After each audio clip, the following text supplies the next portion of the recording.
오늘 말씀을 준비하며 한 가지 예화를 준비해 왔습니다.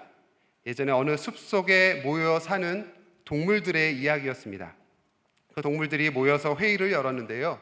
체계적인 교육을 통해서 자신들의 후손들에게는 더 멋지고 편한 삶을 살아가도록 하자는 것이었죠. 토끼는 달리기가 가장 중요하다고 말했습니다. 맹수로부터 자신을 지키기 위해서 뿐만 아니라 또 웰빙 시대에는 건강도 중요하니까 이 달리는 것이 그렇게 중요하다는 것이죠. 한편 이쪽에 있던 비둘기는 아무래도 달리기보다는 나는 것이 더 효과가 있겠다. 그래서 날기를 연습해야 한다라고 했습니다. 나무 위로 날아오를 수 있어야 맹수로부터 더 안전하게 피할 수 있고 벌레를 잡기 위해서 위에서 공격하는 게 더 효율적이었다는 거죠. 또 이쪽에서 한쪽에서 듣고 있던 두더지가 이야기했습니다. 땅 파는 기술만 있으면 된다. 땅 파는 기술만 있으면 천하무적이야. 맹수로부터 몸을 숨길 수도 있고 또 추위와 더위도 피할 수 있기 때문에, 그리고 땅속에는 먹을 것이 얼마나 많은데 하면서 침을 튀면서 연설을 했습니다. 드디어 학교가 만들어졌습니다. 그리고 새로운 교육이 시작되었죠. 토끼는 날기 위해서 나무 위에 올라갔습니다. 근데 눈앞이 깜깜해졌죠. 그래서 자존심 강한 토끼는 열심히 하기 위해서 뛰어내렸습니다. 결과 다리가 부러졌습니다. 그래서 평생 다리를 쓰지 못하고 달리지도 못한 채로 살아갈 수밖에 없게 되었죠. 또 비둘기는 땅 파기와 달리기를 연습한답시고 부리로 열심히 쪼아댔더니 부리와 발톱이 다 상해서 결국 날개까지 쓸 수 없는 지경이 되었습니다. 그래서 비둘기는 이 땅에만 있으면 아주 불안함을 느끼는 그 증상이 나타났던 겁니다. 또 두더지가 떼약볕에서 달리기와 날기를 연습하다 보니 시름시름 앓다가 병원에 입원하게 되고 퇴원 후에도 평생 우울함을 갖고 살게 되었다라는 이야기입니다. 우스갯소리로 하는 이야기이지만 이것이 우리가 살아가는 세상의 축소판이고 우리가 살아온 교육 현장의 모습이 아닐까 싶습니다. 우리 모든 사람들은 각자의 개성과 능력이 있음에도 불구하고 획일화된 교육과 또 천편일률적인 그 줄 세우기가 만들어 놓은 그 교육 현장을 다 대부분 지나오신 분들입니다. 요즘 우리의 아이들은 그 교육 현장은 이것보다는 조금 나아졌다라고는 하지만 여전히 모든 것을 다 잘해야 되고 모든 것을 배워야 하고 또 그러면서도 무한한 경쟁을 통해서 노력을 해야만 한다는 시대를 살아가고 있습니다. 유치원 들어갈 때부터 일반 국공립 유치원을 들어가는 것보다는 사립, 사설 유치원에, 영어 유치원에 들어가야만 할 것 같은, 거기에 내 자녀를 넣지 않으면 왠지 도태되는 것 같은 그런 불안함 속에, 그런 문화 속에서 살아가고 있습니다. 그러나 그 결과는 어떻습니까? 아이들은 오히려 경쟁 사회 속에서 불행을 맛보게 되고 또 훌륭한 인재가 아니라 판에 찍힌 모두가 똑같은 모양의 인재로 만들어지는 경험들을 해왔습니다. 우린 모두가 다 다른 성향과 다른 환경 속에서 살아가는데도 모두가 같은 목표를 가지고 달려가고 있으니 앞서 예화로 말씀드렸던 그 숲속 마을의 모습과 별반 다를 바가 없는 거죠. 그래서 자신의 길도 발견하지 못하고 서로의 다름도 인정하지 못하는 상황에 놓여 있습니다. 이런 교육을 받고 자라온 우리 사회는 모두 한 가지 목표를 향해 더 높은 곳, 더 좋은 것, 더 많은 것을 위해서 동일한 교육을 받고 동일한 생활 문화권을 해야만 다른 사람들에게 뒤처지지 않는다라는 생각이 지배적으로 자리 잡게 되었습니다. 서로의 개성과 특징들을 세워주고 높여주기보단 나보다 더 잘 되는 것을 견뎌하지 못하는 것이죠. 오죽하면 우리 속담에 사촌이 땅을 사면 배가 아프다고 할 정도입니다. 너와 나라는 이런 단어보다는 우리라는 단어로 더 묶어서 사용하는 거죠. 같은 생각, 같은 마음, 같은 목표, 이런 것이 훨씬 더 좋은 것이다 라는 그런 알 수 없는 인식들이 우리 가운데 깊이 자리 잡혀 있습니다. 우리나라 땅덩이가 큰가요? 작은가요? 어디랑 비교하느냐에 따라 다르겠지만 이 작은 한반도 땅에서도 북쪽과 남쪽으로 갈려서 나눠져 있습니다. 그런데 그것도 모자라서 동쪽과 서쪽도 나뉘어져 있습니다. 한 나라 같은 언어, 같은 문화로 살아가는 듯 하지만 서로에 대한 그 깊은 이질감이 잡혀 있다는 거죠. 그래서 투표 시즌이 되면 그게 결과가 그렇게 여전히 드러나고 있는 것을 우리가 보게 됩니다. 이게 언제부터 그랬을지, 우리 나라가 처음 생겨졌던 고조선 그때부터 삼국시대부터 신라와 백제 언제 그런 역사들을 다 흔적을 찾아보아도 여전히 서로가 그렇게 다른 것들을 인정하지 못하는 것들로 살아왔던 역사의 흔적들이 남아 있는 거죠. 그래서 나랑 같은 편이든지 아니면 다 적으로 간주해버리는 조금은 극단적인 이야기지만 이런 사회 속에서 살아가고 있습니다. 어렸을 때도 자주 불렀던 노래가 있죠. 우리의 소원은 통일, 꿈에도 소원은 통일. 요즘 아이들은 그 통일이 뭘 이야기하는 통일인지 잘 사실 모른다고 합니다. 모두가 나와 같았으면 하는 마음, 모두가 잘 통일되어서 잘 지냈으면 하는 그런 마음인 거죠. 이왕이면 같은 게 좋은 거다라는 그런 것들이 대표적으로 보여주는 장면들입니다. 간혹 담임 목사님과 식사를 하러 가면, 저희 담임 목사님 말고요, 다른 담임 목사님들하고 식사를 하러 갔었을 때 오늘 점심 뭐 먹을까? 라고 물어보시면 담임 목사님 먼저 나는 짜장면, 그러면 어떻게 되죠? 그럼 다 짜장면으로 통일됩니다. 저희 담임 목사님은 먹고 싶은 거 먹을 수 있도록 그 자유를 주시는 분이시지만 간혹 그런 분들이 계십니다. 이게 우스갯소리로 이야기하지만 나는 볶음밥 먹고 싶은데, 나는 짬뽕 먹고 싶은데, 근데 왜 다 짜장면 먹는다고 하는데 너 혼자 짬뽕 먹으려고 해? 라고 하며 혼자 튀려고 안달난 사람처럼 보여지는 게 그런 모습이 우리 가운데 있다는 거죠. 모난 돌이 정 맞는다. 아무리 바른 말이라도 뭔가 모난 돌처럼 이야기하면 다수의 사람들이 아니라고 하면은 그게 아무리 바른 말이라 하더라도 그것이 잘못된 것으로 여겨지는 세상 속에 살아가고 있다는 거죠. 나와 다른 것을 인정하지 못하는 이러한 사회, 이러한 모습이 오늘날 우리가 살아가는 세상의 모습이고, 또 이것이 우리가 속해 있는 이 교회 공동체 안에도 이 모습이 만연해 있다는 것이죠. 이런 우리들의 모습에 비추어서 오늘 본문은 그리스도를 머리로 하는 교회 공동체 안에서 우리 서로 각기 다른 이 지체들이 그리스도의 몸을 세우기 위해서 주님 안에서 하나가 되어야 함을 이야기하는 겁니다. 하나가 된다는 것. 그러면서 동시에 서로의 그 다름을 온전하게 이야기합니다.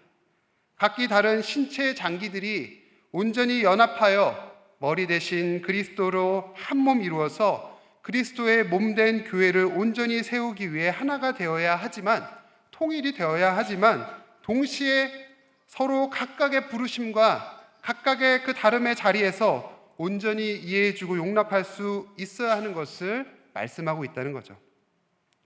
오늘 본문 1절은 주 안에 갇힌 내가로 시작합니다. 에베소서는 우리가 옥중서신으로 알고 있듯이 바울이 감옥에 갇혀 있음을 피력하면서 이것이 부끄러운 일이 아니고 숨길 일이 아니고 되려 자랑할 일이다라는 것을 이야기하면서 시작됩니다. 그리스도의 복음 전파를 위해서 갇힌 자 된 바울이 내가 바로 복음을 전파자로서 권면하고서 자랑하면서 너희에게 할 이야기가 있다라고 하면서 너희가 그 부르심을 받은 일에 합당하게 행해라 라고선 말씀이 시작됩니다. 그 부르심과 합당한 일이라는 것은 2절과 3절에 연결되어 있죠. 2절, 3절 함께 읽어보겠습니다. 모든 겸손과 온유로 하고 오래 참음으로 사랑 가운데서 서로 용납하고 평안에 매는 줄로 성령이 하나 되게 하신 것을 힘써 지키라. 아멘. 성령의 하나 되게 하신 것을 힘쓰라. 하나됨을 명령하고 있다는 거죠. 너희가 하나가 되어야 돼. 너희가 한 마음이 되어야 돼. 이렇게 이야기합니다. 이어서 그러면서 4절, 6절에서는 하나님 안에서 하나가 되어야 할 것을 이야기하면서 그리스도의 몸을 세우기 위해서 주 안에서 하나 되고자 할 때 우리에게 요구되는 성품이 무엇인지를 말해주고 있는 겁니다. 바로 그것이 겸손, 온유, 오래 참음. 제일 먼저 겸손이라는 단어가 나옵니다. 고대 사회에서는 이 겸손이라는 단어를 굉장히 멸시했던 단어입니다. 오늘날 우리에게 겸손은 굉장히 좋은 미덕이고 아름다운 모습으로 비춰지지만 고대 사회에서 이 단어는 비굴하고 굴욕적이고 주종적인 어떤 그 모습을 보여주는 겁니다. 종의 굽실거리는 복종, 이런 것을 겸손이라는 의미로 사용했다는 거죠. 이것은 우리 인간들에게는 매우 불편한 성품입니다. 오롯이 예수 그리스도께서 보여주신 완전한 모습만 이 겸손에 대해서 온전히 기억할 뿐입니다. 빌립보서 2장 5절에서 8절 말씀을 함께 읽겠습니다. 너희 안에 이 마음을 품으라. 곧 그리스도 예수의 마음이니 그는 근본 하나님의 본체시나 하나님과 동등됨을 취할 것으로 여기지 아니하시고 오히려 자기를 비워 종의 형체를 가지사 사람들과 같이 되셨고 사람의 모양으로 나타나사 자기를 낮추시고 죽기까지 복종하셨으니 곧 십자가에 죽으심이라. 아멘. 자신을 비우고 자신을 버려야만 가능한 성품이라는 것을 이야기하는 거죠. 게다가 바울이 여기에서 사용하는 단어, 이 겸손이라는 단어에 썼던 단어는 타페이노 프로시네라는 이 헬라어는 마음의 겸손이라는 것을 뜻하는데요. 이것은 다른 사람들의 값어치와 그 다른 사람들의 진가를 인정하는 것, 그를 겸손하게 인정하고 받아들이는 것이라고 해석합니다. 다시 말해서 주님이 자신을 비워 종이 되셨던 마음, 그 예수 그리스도의 겸손한 마음을 말하는 것이죠. 겸손은 그리스도의 몸을 세우는 교회의 하나됨의 필수 항목으로 제일 먼저 이야기됐습니다. 반대로 교만이라고 하는 것은 모든 것을 분열하게 하죠. 하지만 겸손이 우리를 하나님 안에서 서로 하나 되게 일치를 이루는 비결이 되고 우리의 모습을 보면 알 수 있습니다. 우리는 우리를 합당하게 존중해 주는 사람은 우리도 본능적으로 그 사람을 존중하고 합당하게 좋아하고 잘 지내게 됩니다. 하지만 우리를 하찮게 여기는 사람은 우리도 그에 맞게 그를 하찮게 여기고 그를 싫어하는 모습들을 보게 되는 것이죠. 이것이 바로 관계의 핵심입니다. 누가복음 6장 31절의 말씀에 남에게 대접을 받고자 하는 대로 너희도 남을 대접하라. 우리가 황금률이라고 알고 있는 이 말씀에서도 주님께서도 무조건 다 참고 무조건 다 얘기하는 것이 아니라 먼저 너에게 대접받고자 하는 게 있으면 너희도 대접해야 돼 라는 것을 강하게 이야기하는 거죠.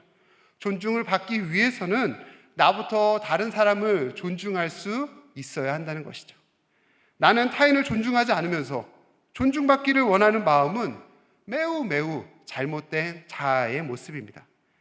이러한 타인을 존중하는 마음이 우리를 하나님 안에서 하나 되도록 만들어 준다는 겁니다. 두 번째로 나온 성품이 온유였습니다.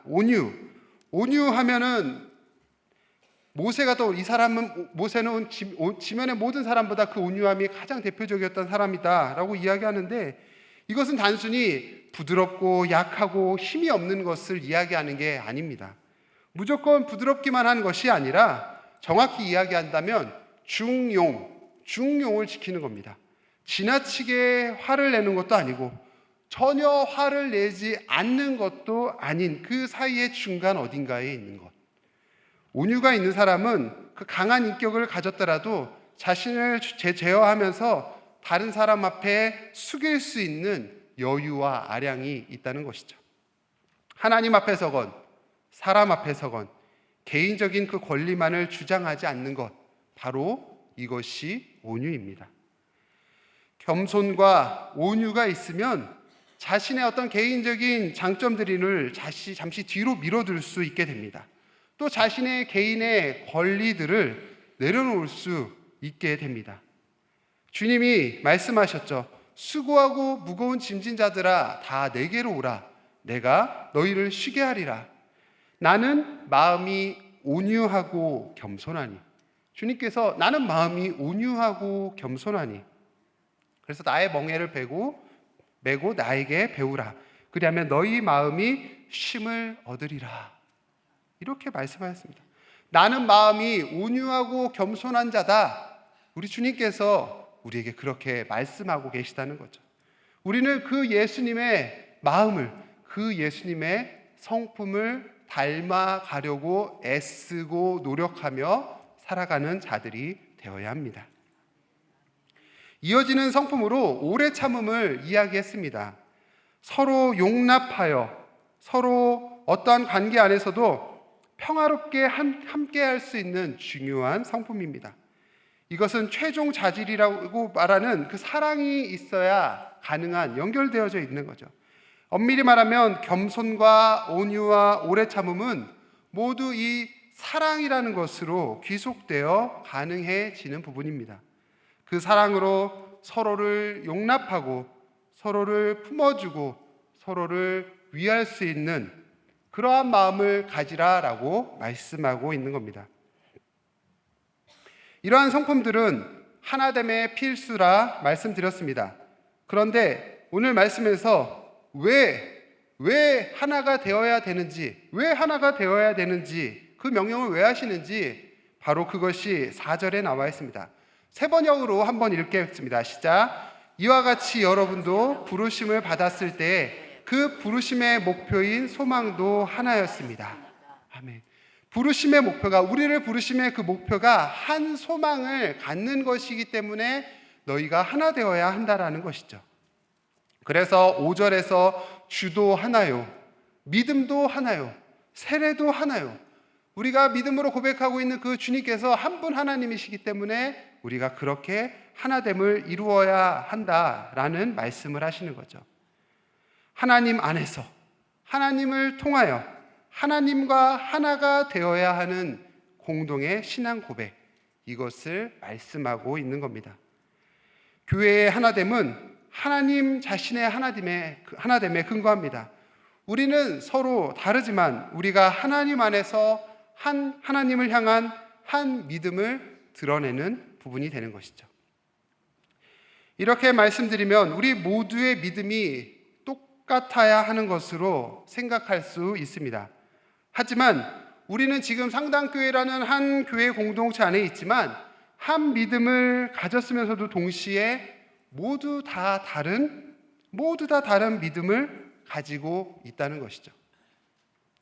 제가 신학교에 처음 들어갔을 때 제일 큰 충격을 받았던 것 중 하나가 바로 이런 부분이었습니다.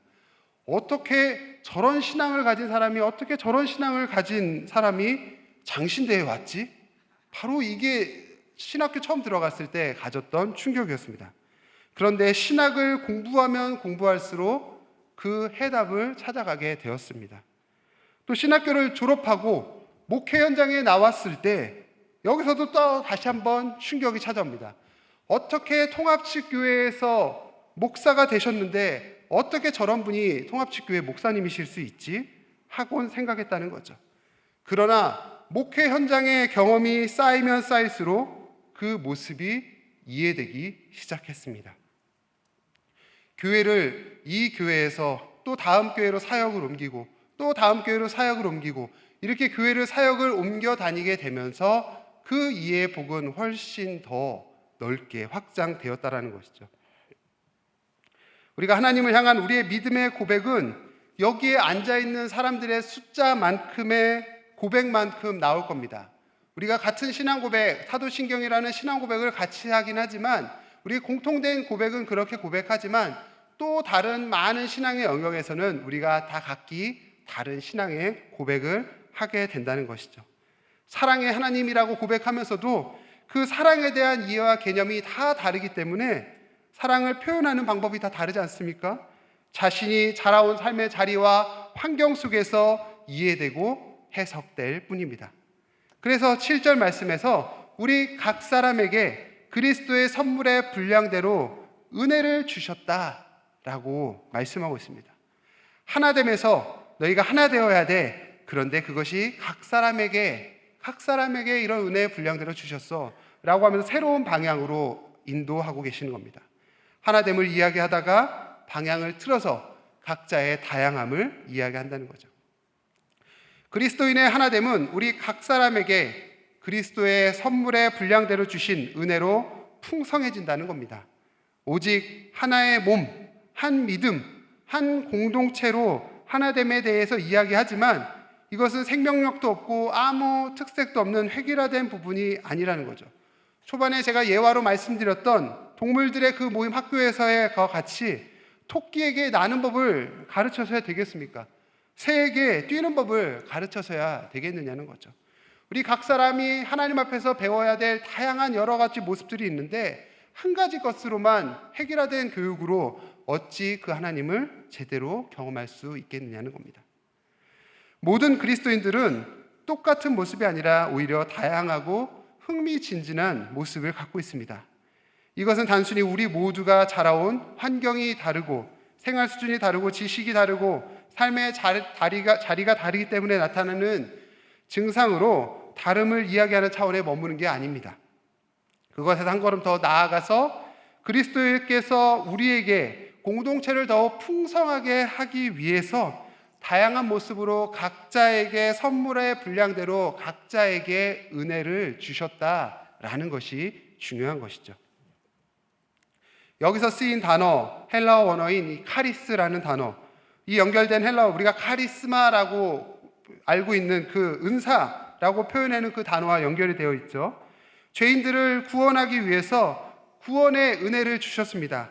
이것은 모든 믿는 자들에게 동등하지만 동시에 각 사람이 서로를 섬기기 위해 다양하게 주시는 은혜다라는 말씀인 것이죠. 그래서 바울은 고린도전서 12장 4절에서도 고백합니다. 은사는 여러 가지나 오늘날 많은 사람이 이런 다양한 은사에 대해 이야기하면서 편협한 접근을 하는 것을 보게 됩니다. 예를 들어서 어떤 사람은 성령의 9가지 열매만이 중요한 은사다라고 말하는 사람들도 있습니다. 또 다른 사람들은 좀 더 눈에 띄는 예언이요, 방언이요, 치유요, 이런 은사들만 귀한 것이다 라고 말하는 분들도 계십니다. 하지만 사실상 신약 성경에 로마서 12장에, 고린도전서 12장에, 갈라디아서 5장, 에베소서 4장, 이 여러 곳에 나오는 이 은사의 목록들을 보면 적어도 20개 정도 이상은 되는데 훨씬 더 많은 은사들로 우리를 부르고 계신다는 거죠. 그 중에서 로마서 12장 8절에는 긍휼을 베푸는 자라는 은사가 나오는데 사실 이거는 신비적이지도 않고 눈에 띌 만한 뭔가도 없지 않습니까? 긍휼을 베푸는 자, 다 누구나 다 할 수 있을 것 같은데 그것조차도 하나님께서 각 사람에게 주신 은사요 은혜라는 것이죠. 게다가 각각의 성경 이곳저곳에 나타나는 이 은사 몽들이 서로 다 다른 것도 어느 하나가 완전한 것이 아니라 우리가 이 여러 개들을 다 함께 그리스도 안에서 하나가 되어져서 만들어 가야 될 중요한 은사들인 것들을 보여주는 것입니다. 그리스도 안에서 하나 된다는 것, 이 각자의 다양성을 무시한 그 하나의 획일된 모습의 하나됨이 아니라 각자의 그 다양함을 통해서 하나됨을 이루어가는 것, 주님은 그것을 우리에게 명령하고 계신다는 거죠. 13절에 가서 그것이 오늘 13절 말씀에서 그리스도의 장성한 분량이 충만한 데까지 이르는 것으로 나타나면서 그리스도의 각 지체된 자로서 한 몸을 이루는 것을 우리에게 명령하고 계시는 겁니다. 그래서 그 앞서 12절 말씀에서 바울은 왜 그리스도께서 그리스도의 몸을 세우는 공동체에게 이러한 은사를 주셨는지 설명하시는데 또 에베소서 그 4장 12절에 이는 성도를 온전케 하여 봉사의 일을 하게 하며 그리스도의 몸을 세우려 하심이라 이렇게 말씀하십니다. 즉 봉사하는 것, 서로를 섬기게 하기 위하여 성도들을 구비시키셨다. 성도들에게 이러한 각자의 은사를 능력을 주셨다라는 거죠. 하나님을 섬기며 우리 옆에 있는 이웃들을, 우리의 지체들을 서로를 섬기도록, 그리고 하나님의 궁극적인 목적인 그리스도의 몸을 온전히 세우시려 우리를 구비시키셨다라고 말씀하고 계십니다. 그렇다면 모든 이런 영적인 은사들은 서로를 섬기기 위한 은사인 겁니다. 이것이 그 은사들의 목적인 것이겠죠. 이기적인 용도가 아니라 내가 뭘 잘해서 내가 잘 먹고 잘 사는 것, 내가 어떤 능력이 있어서 내가 잘 되는 것이 아니라 그 모든 은사는 타인을 위하여, 이타적으로 다른 사람을 위하여 사용하도록 주님께서 주셨다라는 것이죠. 주님께서 만약에 저에게 신유의 은사를 주셨다라고 하면은 제가 신유의 은사를 가져서 오세요, 제가 다 낫게 해드릴게요 하고 제 이름을 높이고 제가 잘난 사람이 되기 위한 것이 아니라, 그것은 아무것도 중요한 것이 아니라 오롯이 어려움 가운데 있는 지체들을 돌보며 죽은 자를 살리고 아픈 자들에게 치유의 능력을 바라는 그 능력으로 나타날 수 있어야 된다는 것이죠. 그럼에도 우리는 자꾸 내 옆에 있는 지체가 나와 같은 모습, 같은 어떤 성격, 같은 마음으로 같은 것들을 향해서 나아갔으면 하는 마음들을 여전히 갖곤 합니다. 내가 생각하는 것에 맞춰주기를 기대하고, 그리고 내가 하고자 하는 것에 같이 동조해 주기를 바라는 마음이 있죠. 그런데 우리는 사실 그것들이 잘 안 됩니다. 때로는 같은 마음, 같은 뜻을 가지고 할 수도 있는가 하면 때로는 그것 때문에 우리가 갈라지기도 하니까요. 그래서 내 마음, 내 욕심이 앞서는 경우를 보게 되는 겁니다.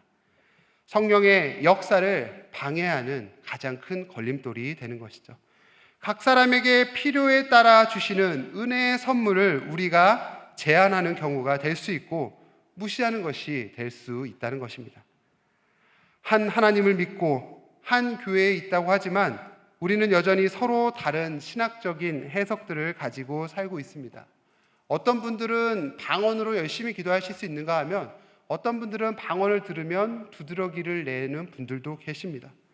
그럼에도 우리가 한 공동체 안에서 한 마음으로 그리스도 안에서 세워져 가야 한다는 것이죠.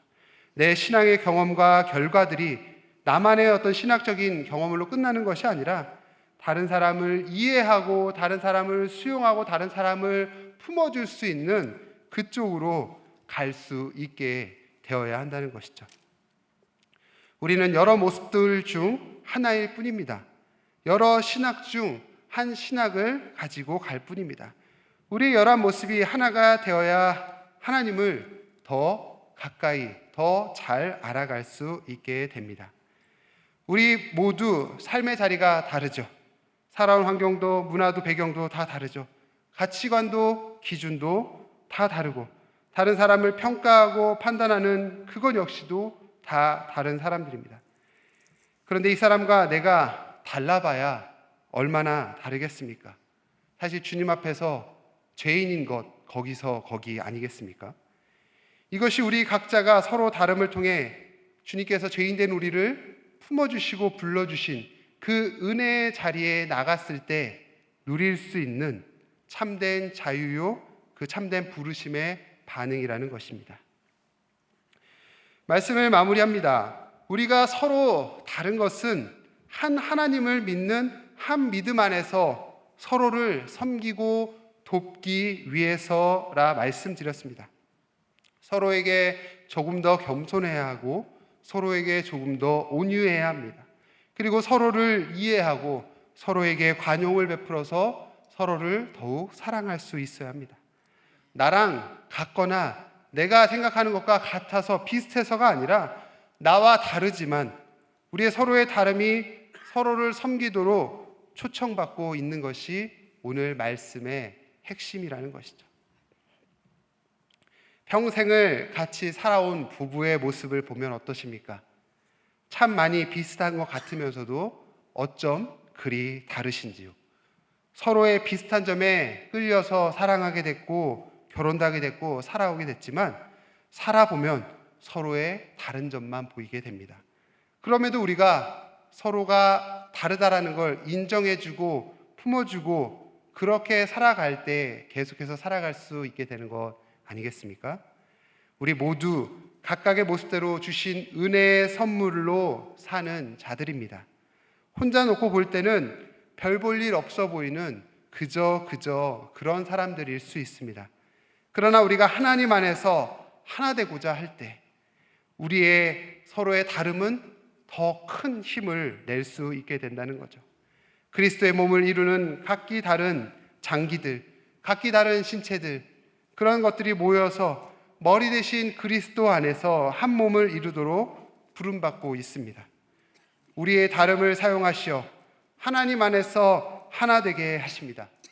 우리 각자의 그 다름이 하나님 안에서 귀히 쓰이는 도구가 됨을 기억하며 사랑하며 섬기며 겸손하며 온유하게 살아가는 우리 모두가 되시기를 간절히 소망합니다.